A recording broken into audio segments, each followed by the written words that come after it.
7 पर दोपहर की तेज धूप ऐसी बरस रही थी जैसे आसमान ने आग उगलने की कसम खा ली हो। सड़क के दोनों तरफ धूल उड़ रही थी। ट्रक और कारें तेज रफ्तार से गुजर रही थी और हॉर्न का शोर इतना था कि कोई भी आदमी अपने दिल की आवाज तक नहीं सुन सकता था। इसी सड़क के एक किनारे बाबुल के झाड़ की थोड़ी सी छाव के नीचे एक औरत बेहोश पड़ी थी। उसके बदन पर बेशकीमती कपड़े थे जो अब मिट्टी और धूल में सने हुए थे। उसके बालों की सुनहरी क्लिप टूटकर दूर जा गिरी थी और उसके महंगे हाई हील्स में से एक पांव से उतरकर 2 कदम दूर पड़ा था। उसकी पतली कलाइयों पर सोने की चूड़ियां थी जो धूप में चमक रही थी, मगर उनकी मालकिन की सांसें इतनी मंद थी कि एक लम्हे को दिल डर जाए। उसका मोबाइल फोन जो बहुत महंगा और बड़े ब्रांड का था, वो उससे कोई 15 कदम दूर सड़क के किनारे पत्थर से टकराकर उल्टा पड़ा हुआ था। चेहरे पर एक बड़ी सी खरोंच थी जहां से खून सूख कर जम चुका था और माथे पर एक नीला निशान उभर आया था जो देखने में ही दर्द का एहसास दिला रहा था।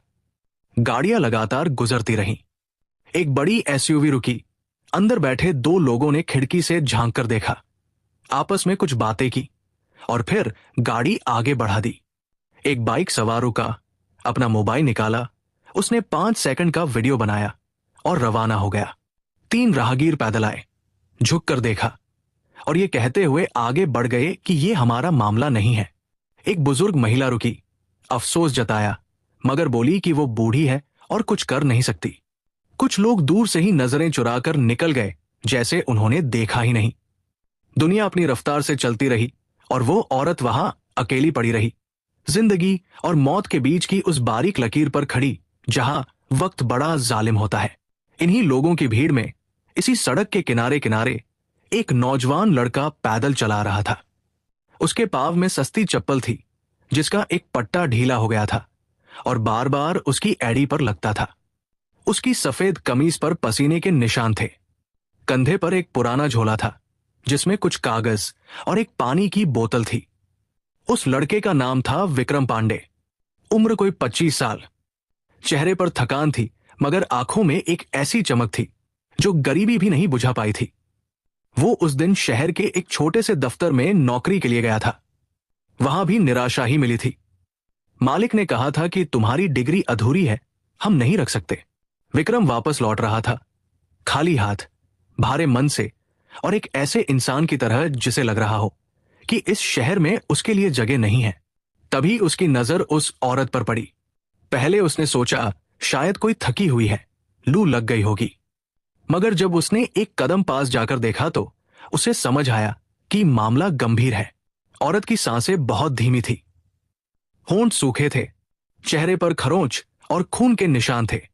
विक्रम एक पल के लिए रुका। उसके दिमाग में एक के बाद एक कई ख्याल आए। ये औरत अमीर घर की लग रही है, ये कपड़े, ये गहने, ये सब बताते हैं कि इसके पीछे बड़े लोग हैं। अगर मैंने इसे बचाया और ये बच गई तो शायद ये लोग मेरी तरफ देखें, शायद जिंदगी का कोई नया दरवाजा खुल जाए, शायद किस्मत एक बार मेरी तरफ मुड़े। लालच था, ये सच है, मगर लालच के साथ साथ उसके सीने में कुछ और भी था। एक बेचैनी, एक आवाज जो कह रही थी कि अगर तू अभी नहीं रुका तो ये जान चली जाएगी। और ये आवाज उस लालच से ज्यादा ऊंची थी। विक्रम आगे बढ़ा। उसने झुककर उस औरत का चेहरा देखा। सांस चल रही थी मगर बमुश्किल। उसने आसपास नजर दौड़ाई। लोग थे मगर कोई रुकने को तैयार नहीं था। उसने आवाज लगाई, भाई साहब जरा रुकिए, मदद चाहिए। एक आदमी ने हाथ हिलाकर मना कर दिया। दूसरे ने सुना ही नहीं। विक्रम ने उस बेहोश औरत के पास बैठकर उसके चेहरे पर पानी के कुछ छींटे मारे। कोई हरकत नहीं हुई। उसने मोबाइल निकाला। उसमें बैलेंस कम था मगर उसने एम्बुलेंस नंबर मिलाया। लाइन व्यस्त थी। उसने 3 बार कोशिश की, हर बार वही जवाब। उसने दूर खड़े एक ऑटो रिक्शा वाले को आवाज दी, भाईजान जल्दी आओ, एक जान खतरे में है। ऑटो वाला हिचकिचाया, साहब झंझट में नहीं पड़ना, पुलिस आती है, थाने बुलाती है। विक्रम ने जेब में हाथ डाला। उसके पास उस दिन कुल 300 रुपए थे। उसने 200 रुपए निकाले और ऑटो वाले की तरफ बढ़ा दिए। ये लो, बस शहर के सरकारी अस्पताल तक चलो। ऑटो वाला पैसे देखकर राजी हो गया। विक्रम ने उस बेहोश औरत को बड़े जतन से उठाया। वो भारी थी और विक्रम खुद थका हुआ था, मगर उसने हिम्मत जुटाई, उसे अपने कंधे का सहारा देकर किसी तरह ऑटो में बिठाया और खुद भी अंदर घुस गया। ऑटो चल पड़ा। रास्ते में विक्रम उस औरत को बार बार देखता रहा। उसकी सांसें अभी भी कमजोर थी। उसने उसका सिर अपने कंधे से लगाए रखा ताकि हिचकोलों से वो गिरे नहीं। उसके मन में यह ख्याल भी आया कि अगर इस औरत को अस्पताल पहुंचते पहुंचते कुछ हो गया तो, अगर पुलिस ने उसे ही कसूरवार मान लिया तो। ये सवाल डरावने थे, मगर अब पीछे मुड़ने का वक्त नहीं था। अस्पताल का गेट दिखा। ऑटो रुकते ही विक्रम कूदकर उतरा और अंदर दौड़ा। डॉक्टर साहब, जल्दी आइए, बाहर एक औरत है, बहुत गंभीर हालत है। अस्पताल का स्टाफ पहले तो रुककर देखता रहा, जैसे ये भी कोई रोज की बात हो, मगर विक्रम ने आगे बढ़कर ड्यूटी डॉक्टर की बात थाम ली। साहब प्लीज, 1 मिनट देर भी बहुत है, जल्दी चलिए। डॉक्टर बाहर आए। उन्होंने एक नजर देखा और तुरंत स्ट्रेचर मंगवाया। मिनटों में वो औरत इमरजेंसी वार्ड में थी। रिसेप्शन पर एक नर्स ने विक्रम से पूछा, आप कौन हैं? रिश्तेदार? नहीं, विक्रम ने साफ कहा। रास्ते में मिली थी, सड़क पर पड़ी थी। नर्स ने कागज आगे बढ़ाया। भर्ती के लिए पहले 500 रुपए जमा करने होंगे। विक्रम ने जेब में हाथ डाला। ऑटो वाले को 200 देने के बाद उसके पास सिर्फ 100 रुपए बचे थे। वो एक पल के लिए रुका, फिर उसने वो 100 रुपए भी निकालकर काउंटर पर रख दिए। बस यही है मेरे पास, मगर इलाज रुकना नहीं चाहिए। नर्स ने उसे एक अजीब नजर से देखा। विक्रम अनजान बना रहा। थोड़ी देर बाद डॉक्टर बाहर आए। उनका चेहरा थोड़ा हल्का था। समय पर लाए हो। थोड़ी देर और होती तो मुश्किल हो जाती। विक्रम ने लंबी सांस ली। उसे एहसास नहीं हुआ कि कब से उसने सांस रोकी हुई थी। तभी अस्पताल के बाहर एक के बाद एक कई गाड़ियां आकर रुकी। बड़ी, काली, चमकदार गाड़ियां जिन पर शीशे इतने काले थे कि अंदर झांकना मुमकिन नहीं था। गाड़ियों से पहले बॉडीगार्ड उतरे, फिर एक लंबा, गंभीर चेहरे वाला अधेड़ उम्र का आदमी उतरा, जिसके कपड़े बेहद महंगे थे, मगर उस वक्त उसके चेहरे पर सिर्फ और सिर्फ घबराहट थी। वो अंदर दौड़ा। यहां प्रीति शर्मा को लाया गया है। मेरी बेटी कहाँ है? विक्रम चौंक गया। उसने ये नाम सुना था। प्रीति शर्मा, शहर के सबसे बड़े उद्योगपति रमेश शर्मा की इकलौती बेटी, जिनका नाम अखबारों में, टीवी पर हर जगह आता रहता था, जिनकी कंपनी के बोर्ड ने पिछले साल हजारों कर्मा, और वो इस सड़क पर बेहोश पड़ी थी और विक्रम पांडे उसे उठाकर लाया था। रमेश शर्मा ने डॉक्टर को पकड़ा। मेरी बेटी ठीक है ना? हाँ जी, खतरा टल गया है, मगर अगले 24 घंटे निगरानी जरूरी है। रमेश शर्मा की आंखें भर आई। वो पल भर के लिए दीवार का सहारा लेकर खड़े रहे। फिर उन्होंने बॉडीगार्ड से पूछा, कौन लाया था इसे यहां? बॉडीगार्ड ने उंगली से विक्रम की तरफ इशारा किया। सबकी नजरें अचानक उस थके हुए, पसीने से भीगे, सस्ती चप्पल पहने नौजवान पर टिक गई। विक्रम ने महसूस किया कि वो अचानक किसी बड़े नाटक का हिस्सा बन गया है, जिसकी उसे उम्मीद नहीं थी। रमेश शर्मा आहिस्ता आहिस्ता उसके पास आए। उन्होंने विक्रम को ऊपर से नीचे तक देखा। पुराने कपड़े, थकान, खाली जेबें, सब कुछ एक नजर में पड़ लिया। फिर उन्होंने बड़े सलीके से अपना हाथ विक्रम के कंधे पर रखा। बेटा, तुम ना होते आज तो। उनकी आवाज रुक गई। विक्रम ने नजरें झुका ली।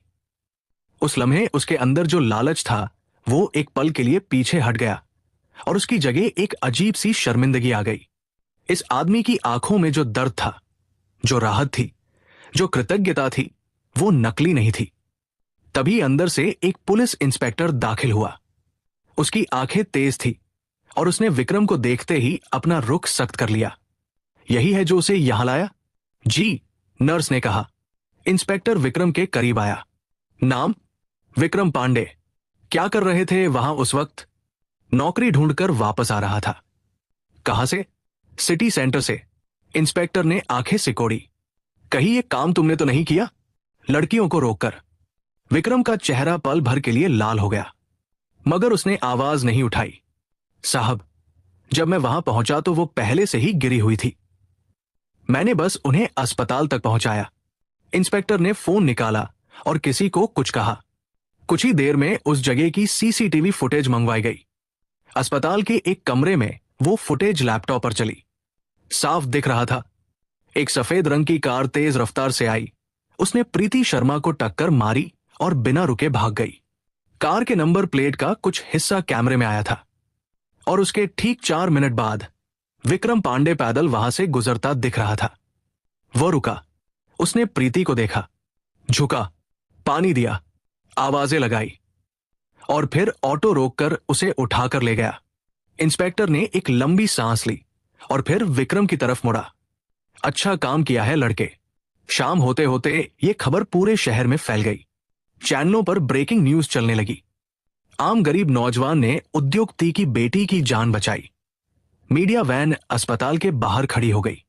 रिपोर्टर गेट पर जमा होने लगे। विक्रम अंदर बैठा ये सब सोच रहा था कि यहां से कैसे निकला जाए बिना किसी से बात किए। वो उठा और चुपचाप बाहर जाने लगा। तभी एक नर्स दौड़ती हुई आई। रुकिए, रुकिए प्लीज। विक्रम के कदम रुक गए। मैडम को होश आ गया है। उन्होंने पहली बात ये पूछी है कि उन्हें अस्पताल कौन लाया। विक्रम ने एक पल के लिए कुछ नहीं कहा। नर्स ने आगे कहा, वो आपसे मिलना चाहती है। विक्रम को नहीं पता था कि यह बुलावा उसकी जिंदगी का सबसे बड़ा मोड़ साबित होने वाला था। वो नर्स के पीछे चल दिया। आईसीयू का दरवाजा खुला। अंदर बेड पर एक लड़की लेटी थी।